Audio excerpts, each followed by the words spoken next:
ఆయన వల్ల బెనిఫిట్ పోయిన వాళ్ళందరూ ఆయన మొత్తం ఆయన కాకుండా ఆయన ఫ్యామిలీ అందరూ బోట్లు వేశారు. సంక్రాంతికి దీపావళికి ఎట్ట వస్తారో జనాలు అట్లా వచ్చారు. అప్పట్లో వచ్చిన వాళ్ళందరూ 99% ఎండకే ఇచ్చారు. అదొకటి. తర్వాత ఇంకా ఈ అరాచకాలు ఉంటాయి కొన్ని. కానీ దగ్గర దగ్గర 11-12 సీట్లతో జగన్ ఓడిపోవడానికి అసలు ఊహించుంటారు ఎవరన్నా? ఊహించరు.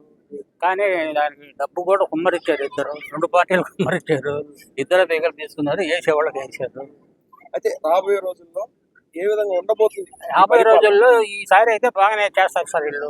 ఒకసారి దెబ్బతిన్నారు కాబట్టి ఈ ఈ పథకాల వల్ల ఉరిగేది ఏమి లేదు అని వీళ్ళు తెలుసుకున్నారు. చేసేది కూడా అందరికీ ప్రయోజనం. ఈ పథకం అంటే 10 మందికి పంచుకుంటారు సార్. అది ఇప్పుడు అందరికి ప్రయోజనం చేసేదిగా చేస్తే అందరికి వస్తుంది. పథకాలు తిన్నవాళ్ళు వేసారు. ఏమైంది? పథకాలు తిన్నవాళ్ళు వేసారు, జగన్కే వేసారు. కానీ ఆయన గెలవలేకపోయాడు కదా.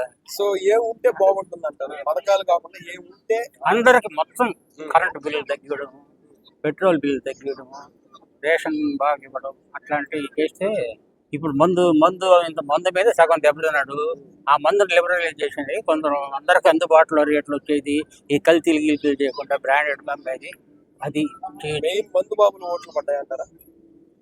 మనం జనరల్ గా అంటే ఈ విధంగా అనుకుంటే అన్ని ఓట్లు పడుతుంటాయి సార్. ప్రతి ఒక్కరు ఓటు వేసి ఉంటారు నిన్న వచ్చినాయి అంటే.